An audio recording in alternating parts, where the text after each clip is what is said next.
who's like kind of going door to door, like trick or treating about fraud kind of, right? And figuring it out. That almost is like, it's like, why get people to pay taxes? Who even cares about paying tax anymore if we're just going to let them slip out of the bottom? But the answer is fraud is disgusting, and especially to steal money from hungry kids. If you have a program to feed hungry kids, you steal that money, that is probably as bad as it gets. And I think way back in the early 20s under Biden, they started an investigation. Those people should be severely punished. I don't care if you're Somali, if you're green, you're blue, whatever you are. Right. I'm using the term Somali fraud because that's kind of the term people are using. All right. But anyhow, that should be punished. That's disgusting behavior. But, understand, and I'm sure you do, fraud is not just in a child nutrition program in Minnesota. I, deal with this a little bit.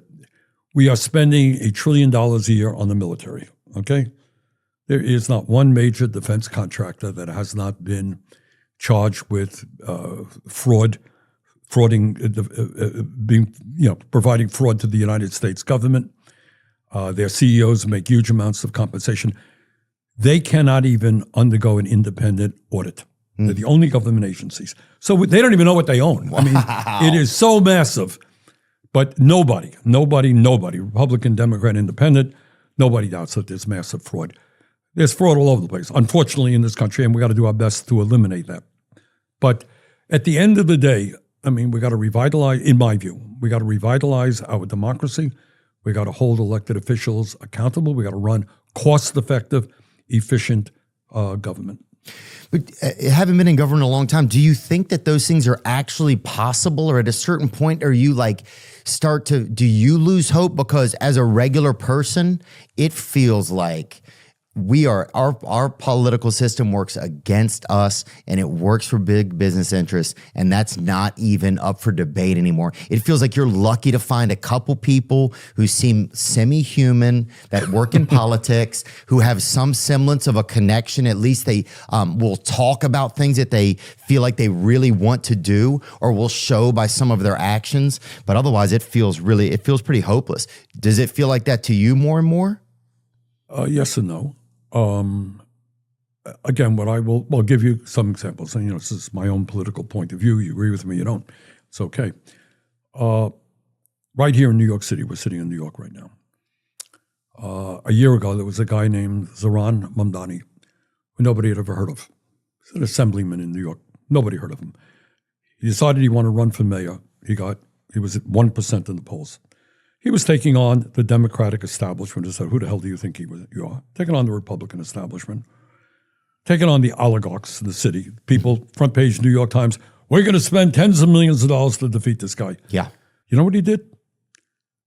Not only, he's a brilliant guy himself and a very good politician, but he had 90,000 plus people in this city knocking on doors for him. So you ask me, am I optimistic? Can we bring about change? I would say New York City is a pretty good example of what happens when people come in. He said, you know what, I'm going to make this city work for working people, not just the billionaire class. Amen. And he's just been, in office for 3 or 4 weeks. I think he's doing great. But you ask me about my optimism. When I see 90,000 people going out on the streets volunteering for this guy, and he's implementing. He was out. We talked about being on the nurses' picket line today. He was there with me, standing with the nurses. So, yeah, and I've seen this, other great members. Media doesn't do a great job, but you got dozens of young men and women in the House of Representatives, strong working-class candidates, members of Congress. So, yeah, I am, in that sense, optimistic. On the other hand, Donald Trump worries me very, very much. You remember, it's a funny story here. He was inaugurated just about a year ago. And I was there. For whatever reason, I got pushed into the front row. I fell out of my chair. I was in a chair that broke. Yeah. Well, my chair didn't break. But I was almost as close to Trump as I am to you now. And you remember who was behind Trump at his inauguration? Oh, yeah. Who was up there? You had Zuckerberg. You had Elon. You had Bezos. You got it. You had a dozen other billionaires. Okay, so you ask me where I get pessimistic is, and literally, this is not just saying this, it's true.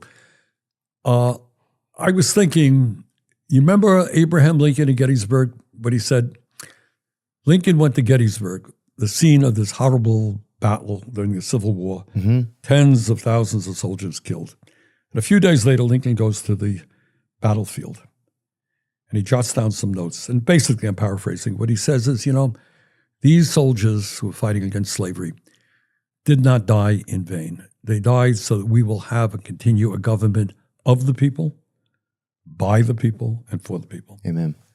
And then I'm looking at what Trump in his inauguration, and I'm seeing these billionaires there, and I'm thinking this is a government of the billionaires, by the billionaires, for the billionaires. And that's kind of how it's evolved. I'm not surprised at that.